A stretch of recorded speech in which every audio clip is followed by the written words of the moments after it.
നമസ്കാരം സുഹൃത്തുക്കളെ. Tarot love energies എന്ന നമ്മുടെ ഈ ചാനലിൻ്റെ പുതിയൊരു അധ്യായത്തിലേക്ക് എല്ലാ മാന്യ പ്രേക്ഷകർക്കും എൻ്റെ വിനീതമായ നമസ്കാരം. ഇന്നത്തെ നമ്മുടെ വായന എന്ന് പറയുന്നത് അപ്രതീക്ഷിതമായാണ് നിങ്ങൾ ഈ വായന കാണുന്നതെങ്കിൽ തീർച്ചയായിട്ടും നിങ്ങളുടെ വ്യക്തിയുമായുള്ള നിങ്ങളുടെ കർമ്മം എന്താണ് എന്നുള്ളത് ഈ വായനയിലൂടെ അറിയുവാൻ സാധിക്കുന്നതാണ്. ഈ വ്യക്തിയുടെ പേര് 3 പ്രാവശ്യം മന്ത്രിച്ചുകൊണ്ട് ഈ വായന തുടക്കം മുതൽ അവസാനം വരെയും കാണുവാനായി ശ്രമിക്കുക. പേഴ്സണൽ റീഡിങ്ങിന് താല്പര്യമുള്ളവർക്ക് എൻ്റെ വാട്സപ്പ് നമ്പർ ഞാൻ കമൻറ്റ് ബോക്സിലും അതുപോലെ ഡിസ്ക്രിപ്ഷൻ ബോക്സിലും കൊടുത്തിട്ടുണ്ട്. വാട്സപ്പിൽ മെസ്സേജ് ചെയ്താൽ പേഴ്സണൽ റീഡിങ്ങിൻ്റെ വിശദാംശങ്ങൾ അവിടെ അറിയിക്കുന്നതായിരിക്കും. അപ്പോൾ നമുക്ക് വായനയിലേക്ക് കടക്കാം. നിങ്ങൾ സ്നേഹിക്കുന്ന വ്യക്തിയെ മനസ്സിൽ നല്ല രീതിയിൽ വിചാരിച്ചുകൊണ്ട് വളരെ പോസിറ്റീവ് ചിന്താഗതിയോടുകൂടി ഈ വായന മറ്റു കാര്യങ്ങളിലേക്കൊന്നും ശ്രദ്ധിക്കാതെ പരിപൂർണമായി ഈ ഒരു വായനയിലേക്ക് തന്നെ ശ്രദ്ധിച്ചുകൊണ്ട് തുടക്കം മുതൽ അവസാനം വരെയും കാണുവാനായി ശ്രമിക്കുക. ഇവിടെ തീർച്ചയായിട്ടും നമുക്ക് എടുത്തു പറയാൻ പറ്റുന്ന ഒരു കാര്യം എന്ന് പറയുന്നത്, ഈ വ്യക്തിക്കാണെങ്കിലും നിങ്ങൾക്കാണെങ്കിലും പ്രണയബന്ധത്തിലായതിന് ശേഷം അല്ലെങ്കിൽ ദാമ്പത്യ ജീവിതത്തിലായതിന് ശേഷവും വളരെയധികം വിരഹ ദുഃഖം അനുഭവിക്കേണ്ടതായിട്ടാണ് നമുക്കിവിടെ കാണാൻ പറ്റുന്നത്. അതായത് നിങ്ങൾ രണ്ടുപേരും സ്നേഹത്തിലായി കഴിഞ്ഞതിന് ശേഷവും നിങ്ങൾക്ക് പലപ്പോഴും വളരെ സന്തോഷകരമായ രീതിയിൽ സംതൃപ്തിയോടുകൂടി പ്രണയിച്ചുകൊണ്ട് മുന്നോട്ട് പോകാനോ അല്ലെങ്കിൽ നിങ്ങൾ രണ്ടുപേരും ഭാര്യാഭർത്തൃ ബന്ധമാണ് നയിച്ചുകൊണ്ടിരിക്കുന്നതെങ്കിൽ ആ ഒരു ബന്ധം സമാധാനപരമായിട്ടുള്ള രീതിയിൽ മുന്നോട്ട് കൊണ്ടുപോകാൻ സാധിച്ചില്ല എന്നുള്ളതാണ് നമുക്കിവിടെ കാണാൻ കഴിയുന്നത്. അപ്പം അതുകൊണ്ട് തന്നെ നിങ്ങൾക്കിടയിൽ പലതരത്തിലുള്ള പ്രശ്നങ്ങൾ ഉണ്ടായിട്ടുള്ളതായിട്ടാണ് കാണിക്കുന്നത്. ആ ഒരു പ്രശ്നങ്ങൾ ഉണ്ടായത് കൊണ്ട് തന്നെയാണ് നിങ്ങൾക്കിടയിൽ പലതരത്തിലുള്ള ഡിസ്റ്റൻസ്, അതായത് അകൽച്ചകൾ സംഭവിച്ചിട്ടുള്ളത്. ഇവിടെ നിങ്ങൾ ഒരുപാട് വിരഹ ദുഃഖം അനുഭവിച്ചു കൊണ്ടിരിക്കുന്നു. അതാണ് ഏറ്റവും ദുഃഖിപ്പിക്കുന്ന ഒരു കാര്യമെന്ന് പറയുന്നത്. നിങ്ങളുടെ കാര്യമായിക്കോട്ടെ, നിങ്ങളുടെ വ്യക്തിയുടെ കാര്യമായിക്കോട്ടെ, നിങ്ങൾ രണ്ടുപേരും പരസ്പരം എപ്പോഴും വളരെയധികം തുടർച്ചയായി ചിന്തിച്ചുകൊണ്ടിരിക്കുന്ന കാര്യമെന്ന് പറയുന്നത്, സമാധാനപരമായിട്ടുള്ള രീതിയിൽ പ്രണയിക്കാനോ ദാമ്പത്യ ജീവിതം നയിക്കാനോ സാധിച്ചില്ലെങ്കിൽ പിന്നെ എന്തിനാണ് ഇങ്ങനെ ഒരു സ്നേഹം അല്ലെങ്കിൽ ഇങ്ങനെ ഒരു വ്യക്തി, ഇങ്ങനെ ഒരു പ്രണയം എൻ്റെ ജീവിതത്തിലേക്ക് വന്നത്? ഈ ഒരു ചിന്ത നിങ്ങളുടെ രണ്ടുപേരുടെയും മനസ്സിലേക്ക് നിരന്തരമായി വന്നുകൊണ്ടിരിക്കുന്നതായിട്ട് നമുക്കിവിടെ കാണാൻ സാധിക്കുന്നുണ്ട്. ഇവിടെ കുറച്ച് പാപപരമായിട്ടുള്ള കാര്യങ്ങൾ അല്ലെങ്കിൽ പാപസംബന്ധമായിട്ടുള്ള കാര്യങ്ങൾ ഇവിടെ ഒളിഞ്ഞു കിടക്കുന്നതായിട്ട് നമുക്ക് കാണാൻ സാധിക്കുന്നുണ്ട്. കാരണം ഒന്നാമത്തെ ഒരു കാര്യം എന്ന് പറയുന്നത്, നിങ്ങൾക്കിടയിൽ വരുന്ന ഒരു അഹങ്കാരപൂർണമായിട്ടുള്ള ഒരു സ്വഭാവ രീതി തന്നെയാണ്.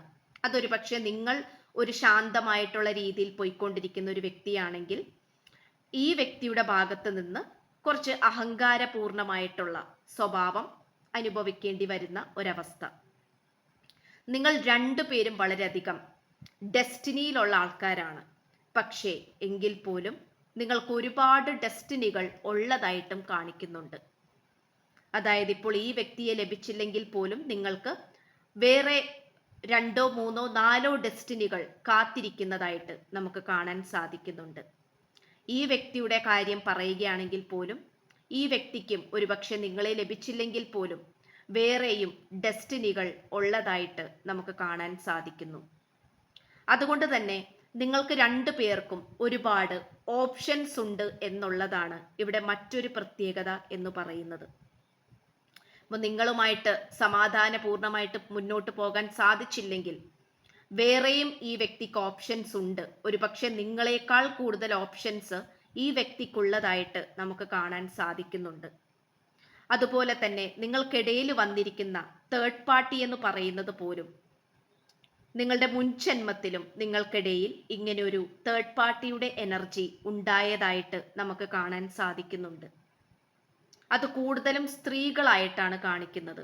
അതൊരു പക്ഷേ ഈ വ്യക്തിയുടെ മുൻ കാമുകനോ കാമുകിയോ ഭർത്താവോ ഭാര്യയോ അല്ലെങ്കിൽ മാതൃസ്ഥാനത്ത് നിൽക്കുന്ന വ്യക്തിയോ ആയിരിക്കാം.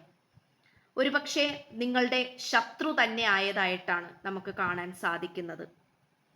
ഒരു സമയത്ത് വളരെ സ്നേഹത്തോടു കൂടിയും നിങ്ങളെ അത്രത്തോളം സ്നേഹിക്കുകയും പരിചരിക്കുകയും ചെയ്ത ഈ തേർഡ് പാർട്ടി എന്ന് പറയുന്ന വ്യക്തി പിന്നീട് നിങ്ങളുടെ ഒരു ശത്രുവായി മാറി എന്നുള്ളതാണ് സത്യം. ഇത് ഒരു പാസ്റ്റ് ലൈഫിൽ നിന്നും വന്നിരിക്കുന്ന, ഒരു മുജ്ജന്മത്തിൽ നിന്നും വന്നിരിക്കുന്ന ഒരു ഇൻകംപ്ലീറ്റ് ആയിട്ടുള്ള ഒരു കർമ്മ ബേസ് ചെയ്ത് വന്നിരിക്കുന്ന ഒരു കാര്യമായിട്ടാണ് നമുക്ക് പറയാൻ സാധിക്കുന്നത്. ഇവിടെ വിരഹ ദുഃഖമാണ് നിങ്ങളെ രണ്ടുപേരെയും വേട്ടയാടിക്കൊണ്ടിരിക്കുന്നത്. അതുകൊണ്ട് തന്നെ നിങ്ങളുടെ പലതരത്തിലുള്ള മാനിഫെസ്റ്റേഷൻസ് വർക്കാകുന്നില്ല എന്ന് തന്നെ വേണമെങ്കിൽ പറയാം. പലപ്പോഴും നിങ്ങൾക്കിടയിൽ മടുപ്പ് അനുഭവപ്പെടുന്നുണ്ട്. പക്ഷേ എന്തൊക്കെ സംഭവിച്ചാൽ പോലും നിങ്ങൾക്ക് രണ്ടു പേർക്കും വിട്ടു പിരിയാനും സാധിക്കുന്നില്ല എന്നുള്ളതാണ് ഇതിൻ്റെ മറ്റൊരു പ്രധാനപ്പെട്ട ഘടകം എന്ന് പറയുന്നത്. നിങ്ങൾ രണ്ടുപേരുടെയും സ്നേഹത്തിൽ കാപട്യമില്ല, ചീറ്റിംഗ് എനർജി ഇല്ല. വിവാഹം കഴിക്കണം അല്ലെങ്കിൽ ഒരുമിച്ച് ജീവിക്കണം, ഇനിയുള്ള കാലമെങ്കിലും ഒരുമിച്ച് ജീവിക്കണം എന്നുള്ള ചിന്താഗതിയോടുകൂടി തന്നെയാണ് നിങ്ങൾ രണ്ടുപേരും കണ്ടുമുട്ടിയിട്ടുള്ളത്. പക്ഷേ എങ്കിൽ പോലും ഇവിടെ ആ ഒരു കർമ്മം ചില സമയത്ത് നിങ്ങളുടെ ജീവിതത്തിലേക്ക് വന്ന് നിങ്ങളുടെ പോസിറ്റീവ് ചിന്താഗതിയെയും നിങ്ങളുടെ മാനസിക ശാരീരിക സന്തോഷത്തെയും കാർന്നു തിന്നുകൊണ്ടിരിക്കുന്നു എന്നുള്ളതാണ് നമുക്ക് കാണാൻ സാധിക്കുന്നത്. കുറച്ചു ദിവസം വളരെ മനോഹരമായിട്ടും സന്തോഷകരമായിട്ടും ഈ ഒരു ബന്ധം മുന്നോട്ട് പോയി കഴിഞ്ഞാൽ അടുത്ത കുറച്ച് മാസത്തേക്കോ ആഴ്ചകളിലേക്കോ ദുഃഖം തന്നെയായിരിക്കും നിങ്ങൾക്ക് ലഭിക്കുന്നത്. വളരെയധികം ടെൻഷനുകൾ അനുഭവിച്ചുകൊണ്ടിരിക്കുന്നതായിട്ടും കൺഫ്യൂഷൻ സ്റ്റേജിൽ നിൽക്കുന്നതായിട്ടും നമുക്ക് കാണാൻ സാധിക്കുന്നുണ്ട്. അത് ഒരിക്കലും കുറ്റം പറയാൻ സാധിക്കാത്ത ഒരു കാര്യം തന്നെയാണ്. കാരണം ഇവിടെ ഇങ്ങനെയൊക്കെ സംഭവിച്ചു പോകുന്നത് തീർച്ചയായിട്ടും നിങ്ങളുടെ രണ്ടുപേരുടെയും പ്രശ്നമല്ല, രണ്ടുപേരുടെയും കുറ്റമല്ല. കാരണം ഇവിടെ ആ ഒരു പാസ്റ്റ് ലൈഫിന്റെ കർമ്മ അത് പരിപൂർണമായിട്ടും അനുഭവിച്ച് തീരാത്ത ഒരു രീതിയിലാണ് കാണപ്പെടുന്നത്.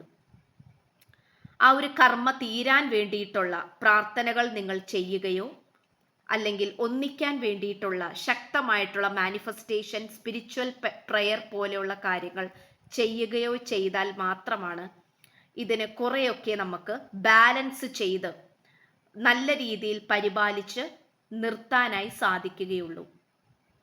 അല്ലാത്ത പക്ഷം പലതരത്തിലുള്ള കൺഫ്യൂഷൻ സ്റ്റേജിലേക്കും ബുദ്ധിമുട്ടുകളിലേക്കും പോകുന്ന ഒരു സാഹചര്യമായിട്ടാണ് കാണിക്കുന്നത്. ഇനി ഒന്നും നിങ്ങളെ കൊണ്ട് സാധിക്കുന്നില്ല എങ്കിൽ പോലും യൂണിവേഴ്സിനോട് നല്ല രീതിയിൽ പ്രാർത്ഥിക്കുവാനായി ശ്രമിക്കുക. പലപ്പോഴും നിങ്ങളുടെ വിശ്വാസം നഷ്ടപ്പെട്ടുകൊണ്ടിരിക്കുന്നതായിട്ടൊക്കെ നമുക്ക് കാണാൻ സാധിക്കുന്നുണ്ട്. പക്ഷെ നിങ്ങൾക്ക് നീതി ലഭിക്കും. നിങ്ങളുടെ ജീവിതത്തിലേക്ക് ഒരു സന്തോഷപൂർണമായിട്ടുള്ള ഒരു സാഹചര്യം ഉണ്ടാകുമെന്ന് തന്നെയാണ് നമുക്ക് സന്ദേശം ലഭിച്ചുകൊണ്ടിരിക്കുന്നത്. പക്ഷേ അതിന് മുന്നോടിയായി നിങ്ങൾ വളരെയധികം ഈ ഒരു റിലേഷൻഷിപ്പിനെ കാത്തു സൂക്ഷിക്കേണ്ട ഒരു ആവശ്യകതയുണ്ട്. ഇതിനിടയിൽ നിങ്ങൾക്ക് രണ്ടു പേർക്കുമോ അല്ലെങ്കിൽ ഈ വ്യക്തിക്കോ വളരെയധികം സാമ്പത്തികപരമായിട്ടുള്ള നേട്ടങ്ങൾ വരുന്നതായിട്ട് നമുക്ക് കാണാൻ സാധിക്കുന്നുണ്ട്. ആ ഒരു പെന്റക്കിൾസിന്റെ എനർജി നമുക്ക് അമിതമായിട്ട് കിട്ടിയിട്ടുണ്ട്. അതുകൊണ്ട് തന്നെ നിങ്ങൾ രണ്ടുപേരും കരിയർ പരമായിട്ടും സാമ്പത്തികപരമായിട്ടും ഒക്കെ വളരെയധികം ഫിനാൻഷ്യൽ സ്റ്റെബിലിറ്റി ഉള്ള രണ്ട് വ്യക്തിത്വങ്ങളായിരിക്കാം. വളരെയധികം വിദ്യാഭ്യാസമുള്ള, വളരെയധികം പാരമ്പര്യമുള്ള അല്ലെങ്കിൽ വളരെയധികം ആഢ്യത്വമുള്ള രീതിയിൽ നിൽക്കുന്ന രണ്ട് വ്യക്തികളായിരിക്കാം. അതുകൊണ്ട് തന്നെയാണ് ഇവിടെ ഈഗോയിസ്റ്റിക് ആയിട്ടുള്ള ഈഗോ വർക്കൗട്ട് ആവുന്നതായിട്ട് നമുക്ക് കാണാൻ സാധിക്കുന്നുണ്ട്. പക്ഷേ നിങ്ങൾക്ക് വേറെ ഓപ്ഷനിലേക്ക് പോകാനും സാധിക്കുന്നില്ല, എന്നാൽ ഈ വ്യക്തിയിലേക്ക് പരിപൂർണമായി വരാനും സാധിക്കുന്നില്ല, എന്നാൽ ഈ വ്യക്തിയെ പൂർണ്ണ മനസ്സോടുകൂടി സ്വീകരിക്കാനും സാധിക്കാത്ത അവസ്ഥ. ഈ ഒരു അവസ്ഥയിലൂടെയാണ് നിങ്ങൾ കടന്നു പോയിക്കൊണ്ടിരിക്കുന്നതെങ്കിൽ തീർച്ചയായിട്ടും ഇതിന് വേണ്ടിയിട്ടുള്ള പ്രാർത്ഥനകളോ മാനിഫെസ്റ്റേഷനോ അല്ലെങ്കിൽ മറ്റെന്തെങ്കിലും സ്പിരിച്വൽ കാര്യങ്ങളോ നിങ്ങൾ ചെയ്യേണ്ടിയിരിക്കുന്നു.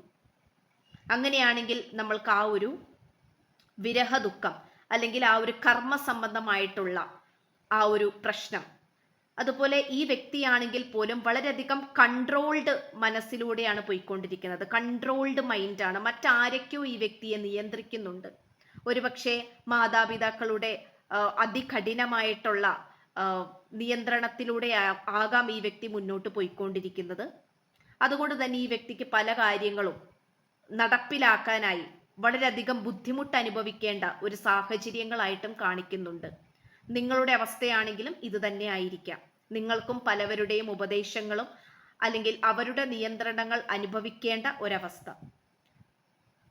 നിങ്ങളുടെ വീട്ടുകാർക്ക് വേണ്ടിയിട്ടാണെങ്കിലും നിങ്ങൾ പല കാര്യങ്ങളും ചെയ്തു കൊടുത്തു. അവർ പറയുന്ന രീതിയിൽ നടന്നു, പ്രവർത്തിച്ചു, പഠിച്ചു, തൊഴിൽ മേടിച്ചു.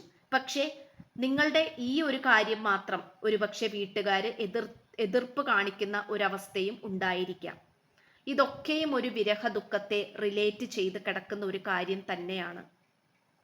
തീർച്ചയായിട്ടും അതിശക്തമായിട്ടുള്ള രീതിയിൽ ഈ വ്യക്തിയുടെ വീട്ടുകാരാണ് തടസ്സം നിൽക്കുന്നതെങ്കിൽ അവരെയും വെച്ചിട്ട് മാനിഫെസ്റ്റേഷൻ ചെയ്യുക, സ്പിരിച്വൽ പ്രാക്ടീസസ് ചെയ്യുക. തീർച്ചയായിട്ടും ഒരുപാട് മാറ്റങ്ങൾ ഉണ്ടാവുന്നതായിരിക്കും. എന്തായാലും ഈ വ്യക്തിയുമായിട്ടുള്ള നിങ്ങളുടെ കർമ്മം എന്ന് പറയുന്നത് അത് വിവാഹത്തിൽ എത്തിപ്പെടുക എന്നുള്ളത് തന്നെയാണ്, അല്ലെങ്കിൽ ഒരുമിച്ച് ജീവിക്കുക എന്നുള്ളത് തന്നെയാണ്. പക്ഷേ ആ ഒരു കർമ്മ അതോടുകൂടി അവസാനിക്കുന്നതോടുകൂടി മാത്രമായിരിക്കും നിങ്ങൾക്ക് ഈ വ്യക്തിയുമായി ഒന്നിക്കാൻ സാധിക്കുന്നത്. അതുവരെയും പല ദുർഘടം പിടിച്ച അവസ്ഥയിലേക്കും അല്ലെങ്കിൽ ഇഷ്ടപ്പെടാത്ത കാര്യങ്ങൾ വന്നു ചേരാനും തടസ്സങ്ങളും ബ്ലോക്കേജസുമാണ് നമുക്ക് കാണാൻ സാധിക്കുന്നത്. അതിൻ്റെ കാഠിന്യങ്ങൾ കുറക്കുവാൻ വേണ്ടിയിട്ട് തന്നെയാണ് ഇത്തരം പ്രാർത്ഥനകൾ തീർച്ചയായിട്ടും ചെയ്യണം എന്നുള്ള രീതിയിൽ ഈ വീഡിയോയിലൂടെ സജസ്റ്റ് ചെയ്യുന്നത്. ഇത്രയുമാണ് നമുക്ക് ലഭിച്ചിട്ടുള്ളത്. തീർച്ചയായിട്ടും യൂണിവേഴ്സായിട്ട് ഒരു കണക്ഷൻ ഉണ്ടാക്കിയെടുക്കുവാനായി ശ്രമിക്കുക. യൂണിവേഴ്സിനോട് നിങ്ങൾ കമ്മ്യൂണിക്കേറ്റ് ചെയ്യാനായിട്ട് ശ്രമിക്കുക. തീർച്ചയായിട്ടും നിങ്ങളെ ഒരിക്കലും യൂണിവേഴ്സിന് കൈവിടാൻ സാധിക്കില്ല. വളരെ പോസിറ്റീവ് മൈൻഡ് സെറ്റോട് കൂടി ഇരിക്കുക. മടുപ്പ് മനസ്സിലേക്ക് കൊണ്ടുവരാൻ നോക്കരുത്. മടുപ്പ് വന്നു കഴിഞ്ഞാൽ നമ്മളുടെ എനർജി ലോയിലേക്ക് പോകുന്നതായിരിക്കും. എപ്പോഴും ഹൈ വൈബ്രേഷനിൽ തന്നെ നിർത്തുവാനായി ശ്രമിക്കുക. പേഴ്സണൽ റീഡിങ്ങിന് താല്പര്യമുള്ളവർക്ക് എൻ്റെ വാട്സപ്പ് നമ്പർ ഞാൻ ഡിസ്ക്രിപ്ഷൻ ബോക്സിലും കമൻറ്റ് ബോക്സിലും കൊടുത്തിട്ടുണ്ട്. വാട്സപ്പിൽ മെസ്സേജ് ചെയ്താൽ പേഴ്സണൽ റീഡിങ്ങിൻ്റെ വിശദാംശങ്ങൾ അവിടെ പറയുന്നതായിരിക്കും. ചാനൽ ആദ്യമായിട്ടാണ് കാണുന്നതെങ്കിൽ സബ്സ്ക്രൈബ് ചെയ്യുക. വീഡിയോ ഇഷ്ടപ്പെട്ടാൽ ലൈക്ക് ചെയ്യുക, ഷെയർ ചെയ്യുക. നിങ്ങളുടെ വിലയേറിയ അഭിപ്രായങ്ങൾ കമൻറ്റ് ബോക്സിലൂടെ രേഖപ്പെടുത്തുക. പുതിയൊരു അധ്യായത്തിൽ കാണുന്നത് വരേക്കും എല്ലാ മാന്യ പ്രേക്ഷകർക്കും എൻ്റെ വിനീതമായ നന്ദി, നമസ്കാരം. God bless you.